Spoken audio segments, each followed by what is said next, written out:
Here's your First Warn Weather Forecast First, sponsored by Anderson Collision Center. Visit driveanderson.com. Scattered thunderstorms continue as we head through the early part of the afternoon across portions of the state line. Now, some of these strongest storms are capable of producing some gusty winds up to around 40 miles per hour, especially across portions of Boone and McHenry counties, as well as out to our west in southern Joe Daviess and Stevenson County. All these storms will continue to fade as we head later into the evening tonight underneath clearing skies. It'll be later on toward the midnight hours. Temperatures ahead of that, though, are still in the 80s for some of us, even before those storms move in. Whereas when those storms move through, temperatures drop back down into the 70s and into the 60s. Again, mostly clearing skies into the overnight hours tonight, but we may maintain at least an isolated threat for a shower or storm early into the overnight hours before we start to clear toward tomorrow morning. I'll let you know when we're expecting to see our next chances for rain move into the state line, as well as when we could see our temperatures start to climb as well, coming up in your most trusted forecast a little later. Making roads safer, the new push by Rockford police to crack down on ATVs on city streets. Plus, damaging city property, what impact vandalism is having on the Rockford Park District. And a new update on a state line casino when the Ho-Chunk Nation plans to break ground. Live from WTVO 17, this is Eyewitness News at 5. Good evening, I'm Mimi Murphy. And I'm Wendell Edwards. We thank you for being here. Tonight, the Forest City is cracking down on illegal off-road vehicle usage. In Rockford, ATVs are declared a nuisance and are illegal on public streets. These vehicles must be registered with the city and can be impounded from public or private property. Now, Rockford police are offering a $200 reward for tips that lead to an arrest or confiscation of ATVs. The police chief says they've received more than 40 complaints and seized 11 ATVs. We changed some things with our 911 center where we switched up our codes. So we now have specific codes just to track the ATV complaints that are coming in. For the month of July, we've received 43 complaints for ATV operations. Internally, we've assigned an officer. Now we have 2 officers that are assigned specifically to do ATV complaint follow-ups. We'll have more on this story coming up tonight at 9 and 10. Rockford police released new numbers on the amount of traffic citations issued this year. Overall, numbers are up in 2024. So far, more than 6,300 citations have been issued compared to around 4,300 at the same time last year. That's roughly a 30% increase. Warnings are also up with 2,400 issued so far this year. Unprecedented levels. That's what the Rockford Park District is reporting this summer when it comes to vandalism and graffiti. A portion of one park is closed due to the destructive acts. Eyewitness News reporter Blake Dietz spoke with Park District Police today, and Blake, they say these damages will cost a lot of money to repair. Yeah, Mimi, Wendell, I'm told there's small acts of vandalism and graffiti every year, but this recent incident at Highland Park caused thousands of dollars in damages. And now the Park District is saying enough is enough. Highland Park isn't alone. There's been a string of vandalism across half a dozen Rockford parks this summer. The Jefferson Street pedestrian bridge had to close for a while because of the amount of graffiti damage, which will cost the district about $12,000. All the money to make these repairs is coming from tax dollars, and the district is asking you to be their eyes and ears. We're just asking the community, like I said, if you see something, say something. We want to be able to bring the individuals that are a part of this. This is a malicious act that tearing up a park for no reason. So hopefully the neighborhood can come together. All of us can get some information, share that with us so that we can come to the conclusion of how it's happening and who's doing it. And the Park District tells me they are unsure of how long it will take to open that portion of Highland Park. I'll have more on the recent string of vandalism coming up at 6. Wendell. Blake, thank you. A Beloit man is dead tonight after being shot in May. The Rock County coroner says Nikita Green died Saturday at a care facility. Authorities say Green was shot on May 11th near the intersection of Dewey and White Avenue. Kevin Payne and Teray Vance were arrested in connection to that shooting. At the time of their arrest, both men were wanted on first-degree homicide charges. An animal activist group offering a reward after dozens of dogs are abandoned in the state line. Now, we told you about this story last week. More than 50 dogs were left at Hammer Time Dog Park in Belvedere. Now, PETA is providing a reward up to $5,000. It's for information that leads to an arrest and conviction on cruelty charges. So far, no leads or suspects have been identified. If you have any information, contact the Boone County Sheriff's Office or Boone County Animal Services. The head of the U.S. Secret Service resigns amid fallout over the assassination attempt on Donald Trump. Kimberly Cheadle stepped down this morning, less than 24 hours after acknowledging security failures that led to the assassination attempt. During a contentious Senate hearing, Cheadle faced blistering questions from Republicans and Democrats alike. Members of both parties had been calling on her to resign since last week. Cheadle had refused to do so until today. I think members on both sides of the aisle were shocked by the events and the assassination attempt, obviously.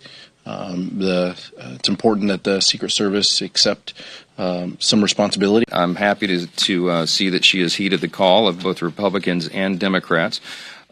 Now we have to pick up the pieces. We have to rebuild the American people's faith and trust in the Secret Service as an agency. Deputy Director Ronald Rowe will take over until President Biden appoints a new leader. Some lawmakers introduced legislation today which would require Senate confirmation of future Secret Service directors. We have an update now on the trial of former Illinois Speaker of the House. Attorneys for Michael McLean want him tried separately from Speaker Michael Madigan's upcoming racketeering trial. McLean was one of Speaker Madigan's closest allies. In fact, he wrote him a personal letter in 2016 that was used as evidence of their relationship in last year's ComEd bribery trial. McLean was found guilty and now faces a separate federal indictment along with Madigan. But McLean's attorneys are asking the court for his severance. The city of Chicago is adding defendants to its lawsuit against Glock handguns. The lawsuit filed in March claims Glocks endangers the city by making and selling pistols that can be easily converted into automatic weapons. Now the city added Glock's parent company in Austria and 2 Illinois gun stores. Our sister station WGN reached out to the company and those gun stores but have not heard back yet. Creating a safer environment during severe weather. A new bill in Illinois will require weather radios be installed in manufactured houses. This includes mobile homes, spaces in factories, and buildings on pieces of land. A National Weather Service official says in the last 30 years, he's seen many mobile home parks get hit. At the end of the day, he says, these houses are not safe during severe weather, and you need to have at least 2 ways to be alerted if it's heading your way. Very crucial because a lot of times mobile homes can be in remote areas. They may not have very good cell coverage, or they may not even be anywhere near a storm siren that can alert outdoor areas. So a weather radio is imperative. Experts hope the radios give people more time to seek shelter in the event of a weather emergency. Tonight, we're getting a new look at what the Beloit Casino will look like. The Beloit Ho-Chunk Casino will be built in 2 phases. The first phase will be the main casino, including a bar and 4 restaurants and an outdoor patio. Phase 2 will have a conference center and a hotel. Once completed, the entire complex is expected to employ about 1,500 full-time and part-time workers. Documents filed with the Beloit City Council show, and you're looking at it now, new renderings of the outside, including a planned video wall on the outside of the hotel that can change depending on the season or event. Ho-Chunk hopes to break ground on the casino this fall. There will be a public hearing on the planned unit development at City Council on August 5th.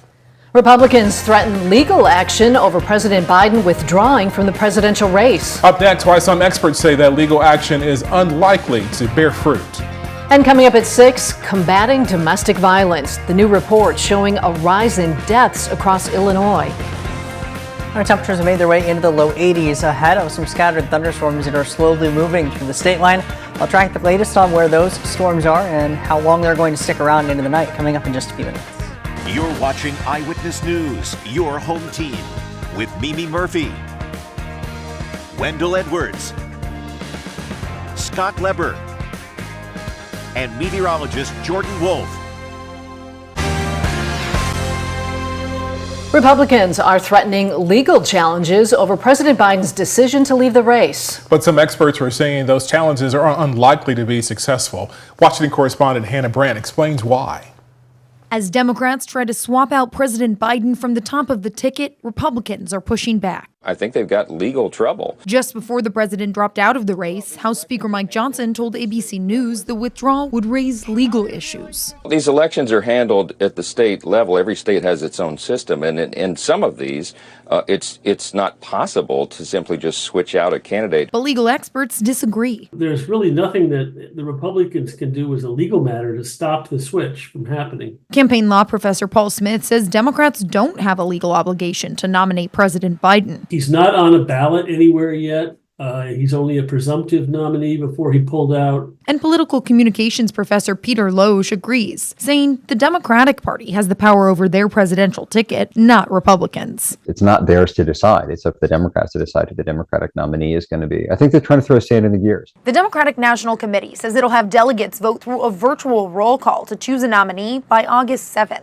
And Vice President Kamala Harris has already secured the support of enough delegates that she's expected to win that vote. And as long as they do it on time and in the normal processes, she'll go on the ballot. And at that point, the process is over. Republicans call it undemocratic to have delegates pick the new nominee. They have a point, right? You had a whole lot of people vote for a guy. But Loesch points out the Democratic primary elections are over, leaving the DNC with limited options. And I think the DNC is trying to figure out the fairest, most transparent thing to do in really extraordinary circumstances. In Washington, I'm Hannah Brandt. Now, some scattered storms have made their way through the region this evening. Coming up when we come back, Jordan tells us when the state line will dry out.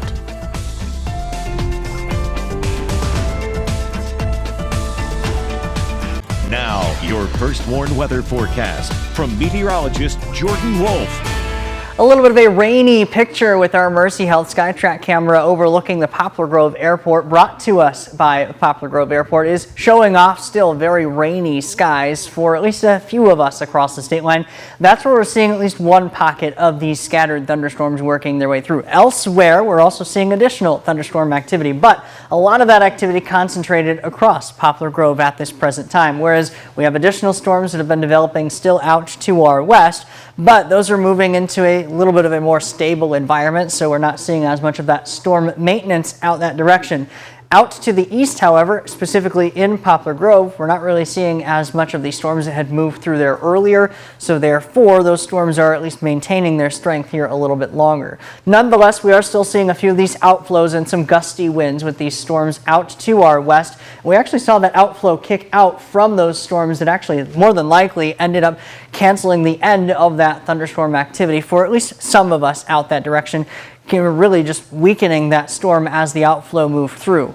Further out to the east, as I mentioned, however, we still have that additional thunderstorm activity, especially in Boone County as well as around that Poplar Grove area, with additional outflows starting to work their way closer. However, I would expect to see some of these storms also beginning to weaken to an extent.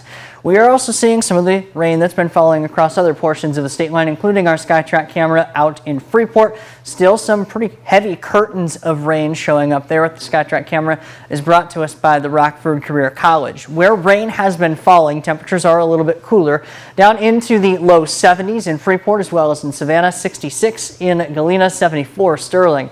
Out ahead of the rain, where many spots have not yet seen thunderstorm activity, 80 degrees in DeKalb, 78 in Rochelle, 79 the current temperature at the Rockford Airport. But we are at least going to maintain a threat for these scattered thunderstorms to continue for a bit longer. However, in a slowly weakening state for many of us as those outflows start to weaken the storm activity as we head in the next few hours. As we get later into the evening, we're going to see those storms continue to fade as we lose out on daytime heating, and then we do see at least a few scattered showers, possibly lingering along a cold front that slowly works through the state line as we head through the overnight hours tonight. Our temperatures will be falling back down into the mid-60s and rising back up to around 80 degrees for tomorrow. That cold front, though, will be moving off to our south during the day, focusing a lot of that thunderstorm activity to those southern areas, even south of the state line for the highest coverage. But we at least maintain at least an isolated threat for a couple of those thunderstorms as we get toward the early part of the day tomorrow. We're also going to be seeing a bit more smoke and some haze as we continue to have done so for the last few days. That cold front working through overnight tonight into early tomorrow may bring some of that smoke down closer to the surface for tomorrow afternoon and into the early evening. But we start to clear that out as Canadian high pressure works its way back in. That's going to also keep us cooler for a few days, but not going to last very long as our temperatures will be on the rise once that high pressure moves out. 80 degrees for tomorrow, chance early on for some of those thunderstorms, but we dry out into Thursday, highs in the 80s, slowly warming each day after the other, getting even into the 90s, but that does come with our additional thunderstorm activity as we head into the second half of the weekend. Jordan, thank you. Scott's in next with sports. A whole new ball game in Big Ten football this year. We're hearing what some of the coaches are saying about all the changes. Now sports with sports director Scott Lever. NFL camps are open. College football is still in the talking stages, with camps not due to open for another week or two. Today, Big Ten buzz was happening in Indianapolis from the start of Big Ten Media Days. With the additions of USC, UCLA, Washington, and Oregon, the Big Ten is bigger than ever and the schedule more challenging than ever for Brett Bielema and the Fighting Illini. And Bielema says he embraces all of the changes in college football. So special, and I think to be a head coach right now in 2024 is such a special time. I think a lot of people want to dwell on things or think about things in a negative light. I think perspective is everything, right? And there isn't a more exciting time for me in my life. Luke Fickell will be trying to keep the Wisconsin Badgers relevant in the Big Ten. They barely finished over 500 last season at 7-6. They've got a tough schedule this season that includes a home game against Alabama in Week 3, followed by a trip to USC in Week 4, and in mid-November, they've got a real good Oregon team coming to Madison. Fickell's leadership ability will be tested. I'm more excited today. I'm more excited about the things that are in front of us for the University of Wisconsin, for our football program, and for myself in particular, about what these new history we can create, what these new traditions are that we can create with these new rivalries we are going to be, creating with what I call this coast-to-coast Big Ten. Well, Jordan Love is still not participating in the Packers practices, so today they signed free agent quarterback Jacob Eason.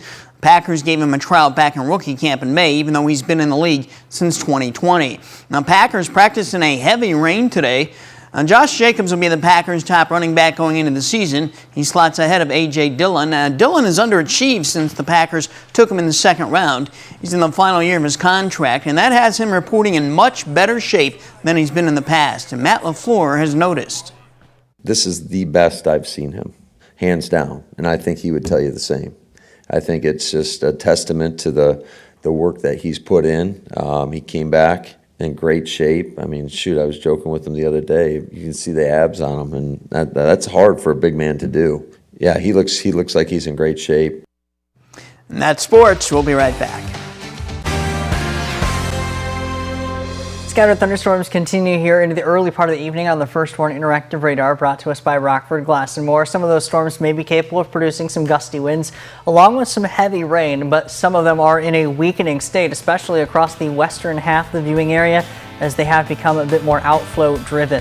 Temperatures will fall back down into the 60s overnight tonight. We maintain at least a threat for a few isolated showers and storms into the early overnight hours, and another chance early tomorrow before temperatures start to warm, reaching close to 90 degrees by the weekend. Thank you, Jordan. And thanks for watching. We'll see you at 6.